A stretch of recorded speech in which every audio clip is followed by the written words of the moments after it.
Market কি এবার তাহলে আবার 22,000? তো আমরা প্রাইস অ্যাকশন করব এবং নিফটি অ্যানালিসিস করব কালকে প্ল্যানের জন্য।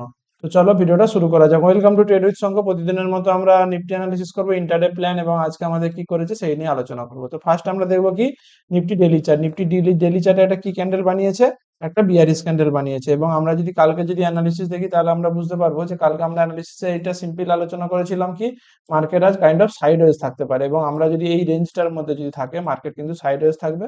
এবং আমাদের প্ল্যান কি ছিল, মার্কেট যদি এর উপরে যায় তাহলে কিন্তু আমরা বাইং করবো, সেলিং আমরা অ্যাভয়েড করবো। কিন্তু মার্কেট কি করেছে, মার্কেট কাইন্ড অফ এখানে কিন্তু হালকা সেলিং এসেছে, ঠিক আছে। তো যাই হোক, তো কালকের জন্য আমাদের প্ল্যান কি থাকবে, কালকে আমাদের সিম্পল প্ল্যান কি থাকবে, মার্কেট আজকে কালকে একটা হিউজ গ্যাপ আপের পর মার্কেট কিন্তু সাস্টেন করেছিল 24,000 লেভেল। আজকে কিন্তু 24,000 লেভেলে কিন্তু নিচে ট্রেড করছে, অর্থাৎ মার্কেট কিন্তু 24,000 লেভেল থেকে কিন্তু রিজেকশন নিয়ে নিয়েছে, ঠিক আছে।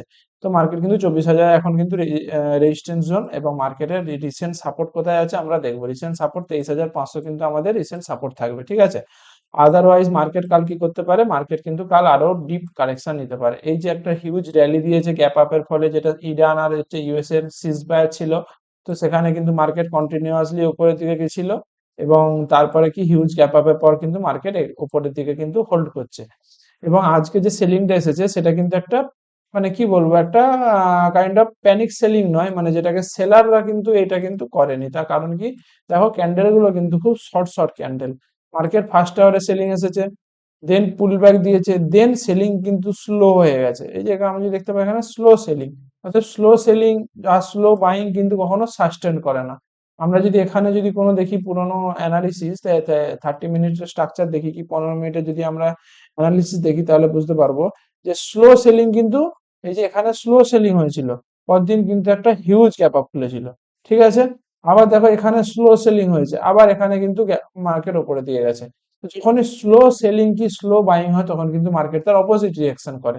আমরা যদি আবার এখানে দিকে কি করেছিল মার্কেট, মার্কেট এখান থেকে কিন্তু স্লো বাইং হচ্ছিল, মানে এটা কি ইনস্টিটিউশনাল বাইং নয়, আবার গ্যাপ ডাউন খুলেছে। অতএব মার্কেটকে বড় মুভ করতে গেলে কিন্তু বিগ বাইং কি বিগ সেলিং করতে হবে, যেমন এখানে যেমন করেছিল মার্কেট কি বিগ সেলিং করেছিল, একটা হিউজ র্যালি, পুল ব্যাক, আবার র্যালি। এরকম ভাবে যদি কোনো মানে সেলিং হতো তাহলে পোলার ছিল, যেমন এখানে সেলিং হয়েছে, পুল ব্যাক, দেন আবার সেলিং। কিন্তু সেলিংটা কি হয়েছে, স্লো সেলিং হয়ে গেছে, ঠিক আছে। তো মার্কেট কিন্তু রিসেন্ট কোনো সাপোর্ট থেকে কিন্তু সাপোর্ট নিতে পারে।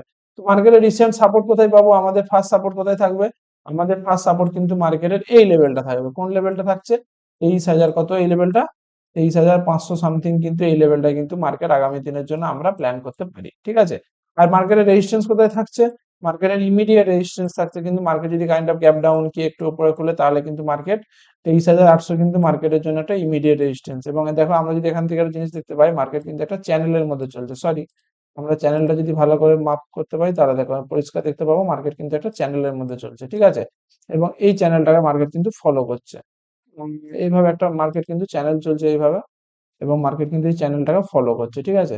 এবং মার্কেট কালকে যদি এই জায়গায় কি এই জায়গায় খোলে তাহলে কিন্তু আবার সেলিং আসতে পারে। সেই সেলিংটা কত দূর অব্দি হতে পারে, 23,600, আবার উপরে যেতে পারে, আবার দেন এইভাবে কিন্তু প্ল্যান করতে পারে। তো কালকের জন্য আমাদের প্ল্যান থাকবে, মার্কেট যদি ক্লোজিং প্রাইস অথবা 23,800-র উপরে যদি না যায় তাহলে কিন্তু আমরা সেল অন রাইজ করব, ঠিক আছে।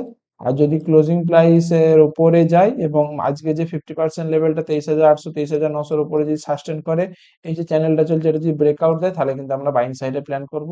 এবং আজকে যে আমাদের ক্যান্ডেলটা দিয়েছে এটা আমরা তখন কিন্তু এটা পুল ব্যাক ক্যান্ডেল হিসাবে ট্রিট করতে পারি, ঠিক আছে। ভিডিওটা এই পর্যন্তই, ভালো লাগলে একটা লাইক করে দিও, চ্যানেলটা সাবস্ক্রাইব করে দিও, ধন্যবাদ।